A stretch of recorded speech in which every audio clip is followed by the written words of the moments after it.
Bom dia, irmãos. Vamos começar o nosso culto nessa manhã, ainda separados, mas debaixo da graça e da provisão de Deus, com toda certeza.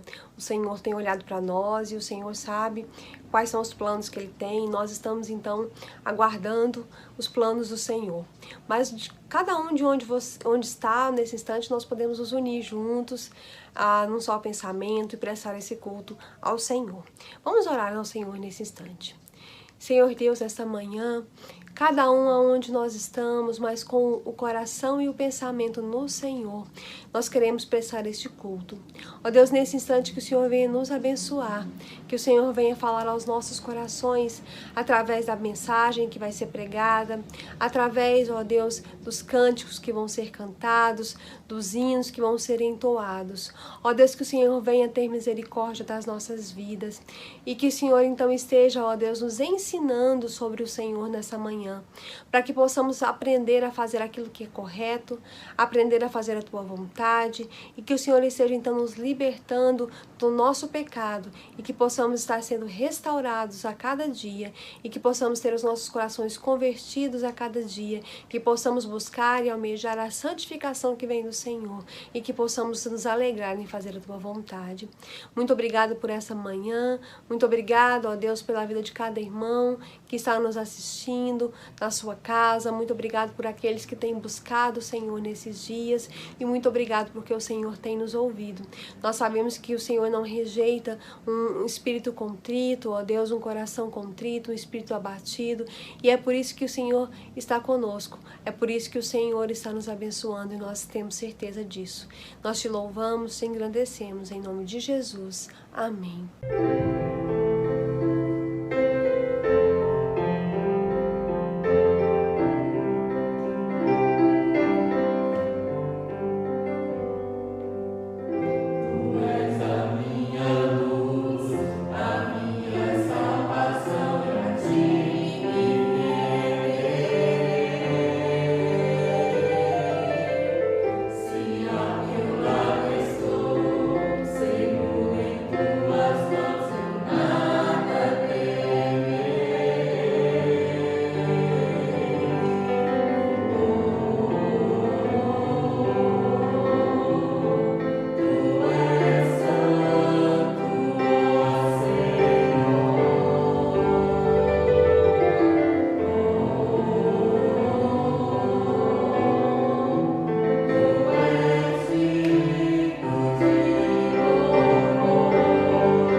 Vamos ler a palavra do Senhor nesse momento. Eu vou pedir aos irmãos que me acompanhem na leitura do livro do profeta Isaías, no capítulo 40.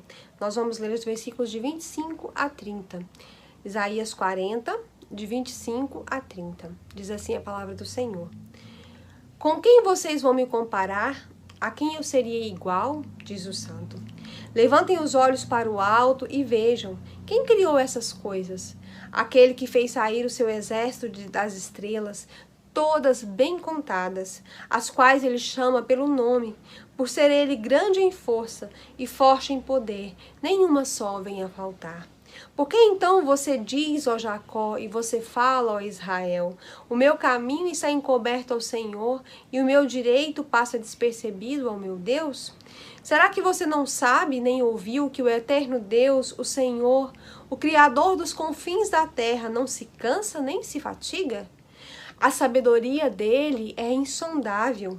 Ele fortalece o cansado e multiplica as forças ao que não tem nenhum vigor.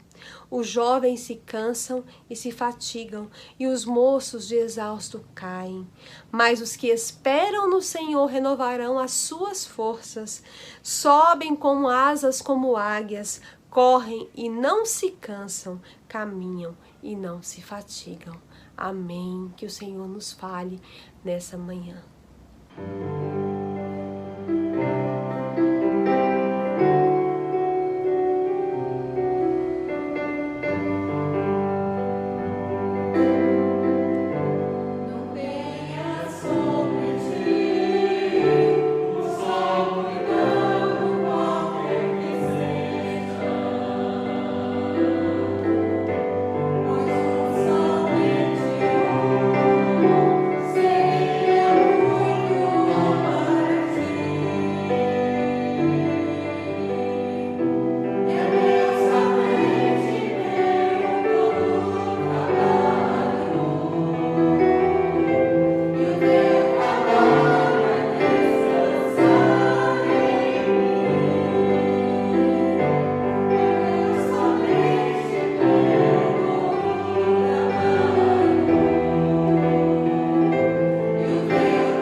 Vamos nesse momento orar, interceder. Nós estamos no meio de intercessão pela família, nós vamos orar pelas famílias da igreja, vamos orar pelos nossos familiares, você vai orar pelos seus familiares, nós aqui vamos orar pelos nossos. Nós vamos colocar também diante do altar de Deus a vida da irmã Conceição. Ela está fazendo alguns exames e alguns exames sérios, para a gente pede que orem por ela. Nós vamos orar pela recuperação da irmã Cineide, vamos orar pela vida da irmã Sandra, vamos orar pelos nossos irmãos que estão enfermos, vamos orar pelo nosso país, pelos nossos governantes. Eu gostaria de pedir ao Flávio que viesse à frente e orasse em favor de cada um desses pedidos. E você também em casa, nós aqui colocando diante de Deus as nossas orações. Senhor, meu Deus, amado, eu quero te pedir, Pai, por cada irmão, Senhor, que está enfermo, que está doente, que estão fazendo exames, Pai. Porque se tem alguma coisa, Senhor, que seja grave, eu sei que só o Senhor pode curar, Pai. Em nome de Jesus, Senhor, ajude cada pessoa que esteja aqui, que se levantou nessa manhã para adorar o nome do Senhor. Em nome de Jesus, meu Pai, que o Senhor também abençoe os irmãos que não podem vir, que estão orando ao Senhor, vendo, Senhor, pela internet, ó Pai, que estão prestigiando o seu culto. Em nome de Jesus, Senhor. Eu te agradeço também, Pai, que o Senhor ter feito a gente levantar, ter vindo aqui. Nós estamos prestes a adorar o nome do Senhor. Em nome de Jesus, o Senhor abençoe cada pessoa. Amém. Amém. Vamos ter agora a mensagem da palavra de Deus. Abra sua Bíblia, Mateus capítulo 6, versículos 19 a 34. Mateus capítulo 6, versos 19 a 34. Diz assim a palavra do Senhor: Não acumulem para vocês tesouro na terra, onde a traça e a ferrugem destroem, e onde os ladrões arrombam e furtam. Mas acumulem para vocês tesouros nos céus, onde a traça e a ferrugem não destroem, e onde os ladrões não arrombam nem furtam. Pois onde estiver o seu tesouro, aí também estará o seu coração. Os olhos são a candeia do corpo. Se os seus olhos forem bons, todo o seu corpo será cheio de luz. Mas se os seus olhos forem maus, todo o seu corpo será cheio de trevas. Portanto, se a luz que está dentro de você são trevas, que tremendas trevas são. Ninguém pode servir a dois senhores, pois odiará a um e amará o outro, ou se dedicará a um e desprezará o outro. Vocês não podem servir a Deus e ao dinheiro. Portanto, eu lhes digo, não se preocupem com as suas próprias vidas, quanto ao que comer ou beber, nem com seus próprios corpos, quanto ao que vestir. Não é a vida mais importante do que a comida, e o corpo mais importante do que a roupa? Observem as aves do céu, não semeiam, nem colhem, nem armazenam em celeiros. Contudo, o Pai Celestial as alimenta. Não tem vocês muito mais valor do que elas? Quem de vocês, por mais que se preocupe, pode acrescentar uma hora que seja a sua vida? Porque vocês se preocupam com roupas. Vejam como crescem os lírios do campo, eles não trabalham nem tecem. Contudo, eu lhes digo que nem Salomão, em todo o seu esplendor, vestiu-se como um deles. Se Deus veste assim a erva do campo, que hoje existe e amanhã é lançada ao fogo, não vestirá muito mais a vocês, homens de pequena fé? Portanto, não se preocupem dizendo que vamos comer, ou que vamos beber, ou que vamos vestir, pois os pagãos é quem corre atrás dessas coisas. Mas o Pai Celestial sabe que vocês precisam delas.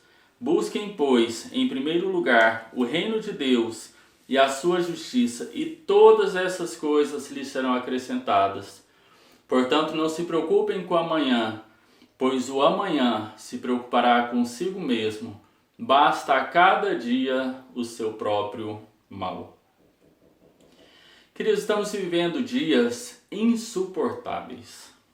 Dias insuportáveis, dias difíceis, dias de muitas dúvidas quanto ao futuro, de muitas dúvidas quanto à atualidade, quanto à realidade que cada um tem vivido. Todos nós temos vivido dias difíceis, não só aqui em Aparecida de Goiânia, não só no estado de Goiás, mas em todo o mundo. Todo mundo está passando por crises, por dificuldades. Alguns perdendo riquezas, outros perdendo lucros e outros pensando em sobreviver, em ter o que comer, em ter o que beber, em ter o que vestir. Também estamos acostumados a dividir as nossas vidas, nós estamos acostumados a dividir as nossas vidas em vida espiritual e vida material ou vida financeira. Interessante que Jesus ele não faz essa divisão, não faz tanto nas suas palavras como na sua vida, ele não faz essa divisão, e muitas vezes a gente faz isso, a gente faz em relação à nossa vida espiritual, nossa vida física, vida emocional, vida espiritual, financeira. Então a gente abrange várias vidas como se uma tivesse separada da outra, mas Jesus não faz essa divisão. Então aqui em várias outras parábolas ele deixa que a atitude correta em relação à riqueza é a marca da verdadeira espiritualidade, daquilo que você crê, daquilo que você segue, daquilo a quem você é fiel, no nosso caso, ao nosso Deus. E devemos lembrar, vocês lembram como os fariseus usavam as orações, o jejum, até mesmo na hora de dar ofertas, para mostrar, para conquistar respeito, para conquistar status. Eles também eram cobiçosos para ganhar dinheiro. Mas nós, como igreja, devemos agir de maneira diferente em relação aos bens materiais. Lembrando aqui que, em momento algum, Jesus exagera a pobreza ou critica o enriquecimento legítimo, aquele que a pessoa luta para conseguir as suas riquezas. Pois ele sabe que Deus fez todas as coisas. Deus fez o alimento, Deus fez o material que produz a roupa, Deus fez os metais preciosos, Deus fez todas as coisas. Então, nós necessitamos dessas coisas. E lá em Gênesis 1:31 fala que viu Deus que era bom, tudo que Deus fez é bom. Então Deus sabe que precisamos de certas coisas para viver. Olha o que diz Mateus 6:32. Pois os pagãos é quem corre atrás dessas coisas, mas o Pai Celestial sabe que vocês precisam delas. De fato é Deus quem nos proporciona ricamente tudo. Veja o que diz lá em 1 Timóteo 6,17. Ordene aos que são ricos no presente mundo, que não sejam arrogantes, nem ponham a sua esperança na incerteza da riqueza, mas em Deus, que de tudo nos provê ricamente para a nossa satisfação. Irmãos, não é errado possuir coisas, não é errado você ter posse, mas é errado permitir que essas posses te possuam, que elas sejam as suas donas. O pecado da idolatria, ele é tão perigoso quanto o da hipocrisia. E Jesus trabalha isso muito com os fariseus. Ele prega muito, adverte muito aos fariseus e aos crentes, aos judeus naquela época, as pessoas que seguiam uma religião, que seguiam a palavra de Deus, que seguia os ensinamentos de Jesus. Então ele estava alertando sempre para isso. E nós encontramos várias advertências contra a cobiça ao longo da palavra. E aqui não é diferente. Jesus adverte sobre o pecado de viver em funções de bens materiais. E ele chama atenção para 3 pontos interessantes que a gente vai analisar nessa manhã. Primeiro ponto, nos tornamos escravos dos bens materiais. O materialismo, ele escraviza o coração. Depois leia Mateus 6, 19 a 21. Escraviza a mente, 6, 22 e 23. E escraviza a sua decisão, a sua escolha. Muitas pessoas estão prisioneiras de coisas materiais, mas sabemos perfeitamente que podem ser libertos, que podem ser controlados pelo Espírito Santo. Pessoas que amam as coisas materiais, que têm colocado o lucro acima de tudo nessa vida. Os investimentos do céu para eles não valem. O único resultado para eles é dinheiro, dinheiro, dinheiro, riquezas, posses e mais posses. E quando a pessoa vive assim, o resultado é só um trágico prejuízo. Um trágico prejuízo. Devemos entender que os tesouros dessa terra podem e devem ser usados para Deus. Mas se juntarmos as riquezas para nós mesmos, nós perdemos os bens e junto com eles o nosso coração. Onde está o nosso coração? Está o nosso tesouro. Aqui especificamente está falando sobre dinheiro. Mas se o nosso coração está nos nossos filhos, não está em Deus, nós estamos agindo de maneira errada. Se o nosso coração está no meu cargo, eu estou agindo de maneira errada. Se o nosso coração, nós estamos agindo de maneira errada. Se o nosso coração está em coisas materiais, estamos agindo erroneamente. Em vez de enriquecimento espiritual, nós devemos experimentar o empobrecimento. O empobrecimento. Bem-aventurados os pobres de espírito. A palavra de Deus nos fala isso. Quando falamos sobre a oração no domingo passado, nós falamos sobre orar, pedindo primeiramente para que o reino de Deus se estabeleça, para que a vontade dele seja feita, porque depois devemos colocar as nossas necessidades. Em relação à riqueza, nós devemos agir assim, e Jesus também está falando sobre isso. Aqui Jesus fala sobre o tesouro do céu, mas o que significa acumular tesouros no céu? Quer dizer que tudo que temos deve ser para a glória de Deus. Desapego às coisas materiais dessa vida, pois elas não devem ser prioridades para nós. Não devem ser. Nós vamos passar. Quantas famílias a gente vê que o pai ou a mãe construíram a riqueza com dificuldade, na luta, no trabalho, e muitos filhos assumem essa riqueza e ela acaba. Perdão. Num programa de rádio, eles comentavam sobre isso, falando lá sobre determinada pessoa e falando, olha, essa pessoa é uma das poucas que pegou a riqueza que o pai deixou e ele dobrou essa riqueza. Então as pessoas fazem isso, elas juntam dinheiro, mas a riqueza, todo esse dinheiro vai passar, vai ficar para outras pessoas, muitas vezes não são os seus filhos, não são familiares seus. Numa crise dessa, quantas pessoas investiram a vida toda para conseguir bens materiais e ver que perderam 40, 50 anos de suas vidas colocando o seu coração nos tesouros. Também significa mediar a vida pelas verdadeiras riquezas do reino, não por as falsas riquezas do mundo. Quando nós entendemos que a riqueza ela está na palavra de Deus, em viver a palavra de Deus, nós mudamos a nossa perspectiva em relação àquilo que nós temos e aquilo que somos A riqueza não escraviza apenas o coração, como nós vimos aqui, escraviza também a mente. 6, 22 e 23, os olhos são a candeia do corpo. Se os seus olhos forem bons, todo o seu corpo será cheio de luz.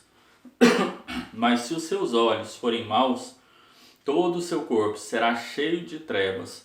Portanto, se a luz está dentro de você, se a luz que está dentro de você são trevas, que tremendas trevas são. A palavra de Deus usa a imagem do olho, frequentemente para representar as atitudes da mente. Se os nossos olhos estão devidamente focados na luz, o corpo pode realizar movimentos corretos, sabemos por onde andar, sabemos os perigos que enfrentamos, mas quando nós estamos com a visão desfocada, estamos com a visão dupla, quando a gente está com a visão dúbia, não conseguimos nos localizar, não conseguimos nos movimentar. E é extremamente difícil avançar quando tentamos olhar em duas direções ao mesmo tempo. Dizem que mulher tem facilidade em fazer mais de 2 ou 3 coisas, mas direcionar 2 coisas ao mesmo tempo, nem as mulheres conseguem. Se o nosso objetivo da vida é enriquecimento material, nós experimentamos a escuridão interior. Nós não temos o foco naquilo que é realmente necessário, mas se o nosso alvo é servir a Deus glorificado, nós seremos luz. E aí a gente vai cumprir o nosso papel também, que eu falei em mensagem anterior. Nós vamos cumprir o nosso propósito de sermos luz do mundo, para as trevas não prevalecer sobre a luz. Nós cumpriremos e nós devemos andar como se espera de nós. Devemos ficar atentos como cristãos, pois o materialismo também pode escravizar a nossa vontade. 6:24. Ninguém pode servir a 2 senhores, pois odiará a um e amará o outro, ou se dedicará a um e desprezará o outro. Vocês não podem servir a Deus e ao dinheiro. Não podemos servir ao mesmo tempo Jesus Cristo e nem servir ao dinheiro. Nós temos que fazer uma escolha, ou é Jesus na nossa vida ou é o dinheiro. Ou é Jesus na nossa vida ou a nossa família. Não estou falando que você tem que desprezar a sua família, que você tem que jogar todo o seu dinheiro fora, que você tenha que jogar toda a sua carreira fora. Mas você deve servir a Jesus Cristo. Isso que está falando. 1 Timóteo 6:9. Os que querem ficar ricos caem em tentação, em armadilhas e em muitos desejos descontrolados e nocivos, que levam os homens a mergulharem na ruína e na destruição, pois o amor ao dinheiro é a raiz de todos os males. Algumas pessoas, por cobiçarem o dinheiro, desviaram-se da fé e se atormentaram a si mesmas com muitos sofrimentos. Os que querem ficar ricos caem em tentação, caem em cilada. Se Deus concede riquezas e as usamos para a glória dele, então as riquezas, elas viram bênção, elas são transformadas em bênção, elas servem de bênção para outras pessoas. Mas se nós desejamos enriquecer e viver de acordo com a nossa expectativa, nós pagaremos um alto preço por essa busca, por essas riquezas. Nós pagaremos um alto preço pela nossa escolha. Segundo ponto que Jesus aborda é: vivemos ansiosos. A cobiça, ela não apenas desvaloriza a nossa riqueza, como também nos deprecia como pessoas. Quantas pessoas se sentem inferiorizadas por aquilo que elas têm? Elas se sentem desvalorizadas por aquilo que elas possuem. Quantas pessoas cheias de preocupações e tomadas por ansiedades anormais. Queridos irmãos, quem busca riqueza pensa que o dinheiro resolverá todos os seus problemas, quando na realidade trará ainda mais problemas, trará mais preocupações. As riquezas materiais, elas criam uma sensação de segurança, criam uma sensação de base, de estrutura, mas é uma segurança perigosa, a qual termina, em geral, em tragédia. Pouquíssimo tempo atrás, eu preguei inspirado no drama que uma cantora viveu. Mulher rica, muito dinheiro, mas que não tinha a felicidade, não tinha a paz de Jesus. E nós falamos sobre isso. As pessoas que têm tudo, elas começam a procurar felicidade em outras coisas e vão mexendo com drogas, em tantas outras coisas. E aí ela chegou a ter overdose. Não sei, mas espero que a paz de Jesus hoje esteja sobre ela. Jesus fala sobre os pássaros e os lírios não se preocuparem, não se inquietam, porque eles têm a riqueza de Deus, eles recebem tudo que necessitam de Deus e tudo aquilo que o ser humano não consegue reproduzir. A natureza toda depende de Deus e Deus nunca falha com a natureza, porque ela confia plenamente em Deus, ela é totalmente dependente de Deus. A confiança no dinheiro, ao contrário, ela falha. Em geral, ela falha. Jesus afirma que a preocupação requer cuidado, pois dar nomes mais bonitos à preocupação, como chamar de aflição, fardo, cruz, levar a cruz, os resultados são os mesmos. Em vez de nos ajudar a viver mais, a ansiedade reduz, ela encurta a nossa vida. Quando estamos ansiosos, estamos mais preocupados. Quando estamos mais preocupados, estamos mais suscetíveis às doenças. Quantas pessoas têm tido problema neurológico, têm tido problema cardíaco? Quantas pessoas estão tirando a sua própria vida? Quantas pessoas estão rompendo relacionamentos devido à ansiedade, devido a problemas financeiros? Interessante que no grego, a expressão andar ansioso significa ser atraído para direções diferentes. Então a ansiedade faz isso, desvia cada um de nós dos nossos objetivos, dos nossos propósitos. Nós estamos com o objetivo de adorar a Deus, de glorificar o nome de Deus. A ansiedade, ela nos mostra outras direções e nos tira daquilo que realmente importa. Quando o homem não interfere, a natureza trabalha integrada, pois a natureza ela é guiada por Deus. O ser humano, por sua vez, tenta viver na dependência das riquezas, tenta se desdobrar para resolver problemas que muitas vezes ele não dá conta e acaba se desintegrando. Amados irmãos, Deus alimenta os pássaros, veste os lírios e fará o mesmo por nós.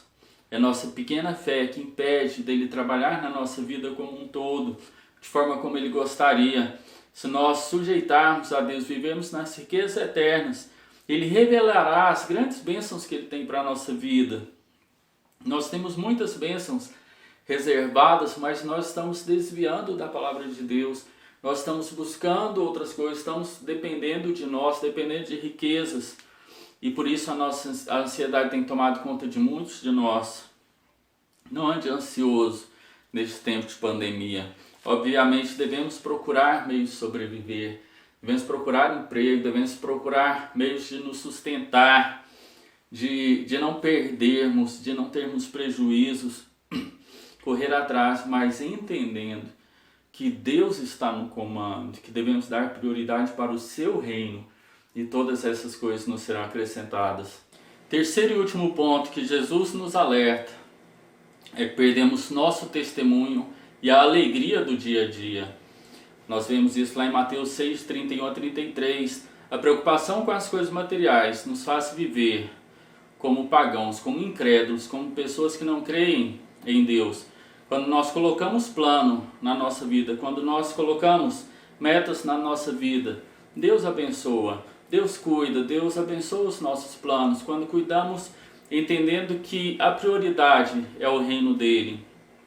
Se todos nós agíssemos assim antes da pandemia, hoje haveria muito menos correria, haveria muito menos problemas. Quantas pessoas poderiam ter se organizado financeiramente?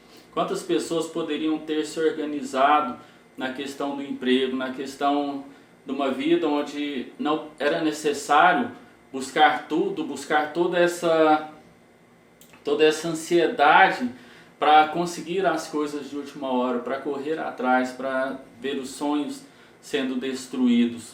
Quando nós nos planejamos, nós não somos pegos de surpresa. E a gente vê isso na pandemia a respeito de finanças, a respeito de emprego, a respeito de saúde. Mas nós vamos ter a oportunidade, se Deus quiser, teremos a oportunidade de nos restabelecer emprego, restabelecer saúde, restabelecer financeiramente. Mas quando Cristo voltar, essa nova oportunidade não haverá. Devemos estar preparados para estes tempos. Mateus 6,33 diz: busquem, pois, em primeiro lugar o reino de Deus e a sua justiça, e todas essas coisas lhes serão acrescentadas. Quando nós fazemos isso, nós damos testemunho de Cristo, nós damos testemunho para o mundo. As pessoas veem isso em nós, elas conseguem enxergar que somos diferentes. Se nós estamos agindo nesses dias como todas as outras pessoas, reclamando, nos queixando, não estamos mostrando o Cristo que há em nós, aquele que dá paz, que dá tranquilidade, que dá serenidade no nosso viver. Um cristão que age assim, realmente ele é a luz do mundo. As pessoas confiam nele e confiam naquele que o cristão segue, que o cristão segue, que o cristão adora. E nós viramos instrumentos na mão de Deus. Mas muitos não estão agindo assim. Muitos não estão agindo. Pelo contrário, estão sobrecarregados, com preocupações, com aflições. Estão preocupados com amanhã. E essa preocupação com amanhã não nos ajuda nem hoje e nem amanhã. E nem no passado. Ela não nos ajuda em momento algum. Antes priva o nosso vigor, a nossa alegria, o nosso prazer no dia a dia. O que significa que teremos menos energia amanhã, menos energia daqui a uma semana. A gente vai se enfraquecendo quando vivemos na ansiedade do dia a dia. É correto sim planejar, até mesmo economizar para o futuro. Lá em 2 Coríntios 12, 14 fala, e 1 Timóteo 5, 8 também fala sobre isso. Mas se preocupar excessivamente com o futuro não é correto. Devemos ter fé. Sem fé, a palavra de Deus nos afirma que é impossível agradar a Deus. Quem age sem fé permite que o amanhã prive das bênçãos de hoje. Permite que não deixe aproveitar o seu dia. Imagine quantas pessoas viveram nessas aflições, viveram nessas preocupações, construir riquezas. Passaram 30, 40 anos para se estabelecer no mercado, para ter dinheiro, para conquistar tudo aquilo que sonhavam. E hoje eles veem tudo isso indo abaixo. porque colocaram seu coração na riqueza, colocaram coração naquilo que não é eterno, e nós devemos colocar o nosso coração, a nossa esperança no Senhor, a nossa esperança no reino de Deus. Nós devemos colocar a nossa vida, o nosso coração no reino de Deus. Queridos, nesta palavra de hoje, encontramos 3 palavras aqui que mostram um caminho para a vitória sobre a ansiedade. A primeira palavra, fé, Mateus 6,30. Lá fala que a confiança de que Deus suprirá as nossas necessidades.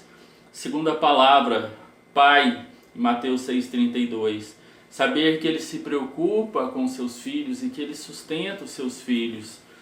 E a terceira palavra, primeiro, Mateus 6,33. Colocar a vontade de Deus em primeiro lugar na nossa vida, a fim de glorificá-lo. Se tivermos fé em nosso Pai e colocarmos Ele em primeiro plano, Ele suprirá todas as nossas necessidades e nós vamos glorificá-lo através disso. E as pessoas verão Cristo, verão Deus glorificado através de cada um de nós, através do nosso testemunho. Então que nesse período a gente possa realmente entender o quanto devemos buscar o reino de Deus, o quanto devemos deixar essas preocupações de maneira secundária, devemos confiar no nosso Deus, devemos descansar o nosso coração nele. Que Deus esteja abençoando a cada um de vocês e que nos dê um domingo de muita alegria, de muita paz, saúde, despreocupação, que nós possamos tirar esse dia realmente para adorar, glorificar e exaltar o nome do Senhor. Amém. Deus presente está conosco, pronto todos a salvar, sobre as almas sediosas, quer sua bênção derramar, sobre as almas sequiosas, bênçãos derramar.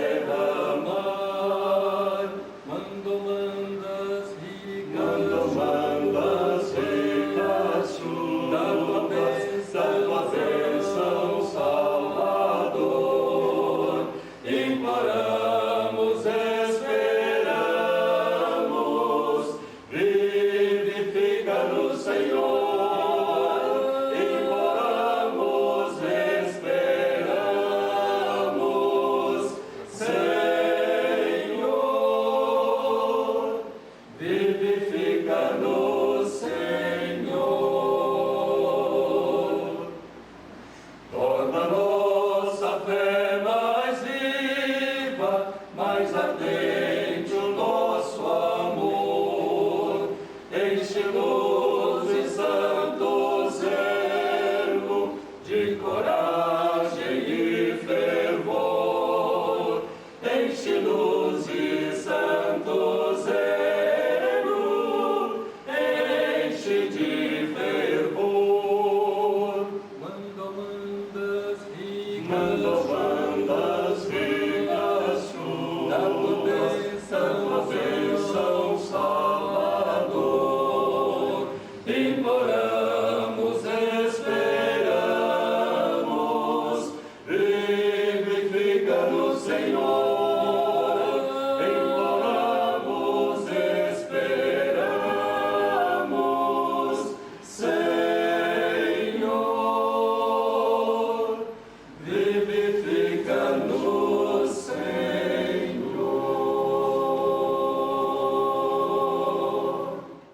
Estamos chegando ao fim de mais um culto dessa quarentena. Lembrando que à noite, às 19 horas, teremos o culto de louvor e gratidão ao nosso Deus. Aqui é onde eu monto os cultos. Então, tanto quanto bagunçado, mas nessa bagunça aqui que eu me ajeito aqui, que eu sei onde está tudo, beleza? Então, hoje às 19 horas tem o nosso culto de gratidão. Quarta-feira também às 20 horas. E no domingo às 10 da manhã, igual tivemos aqui hoje. Beleza? Então fiquem todos com Deus, uma ótima tarde e até mais à noite.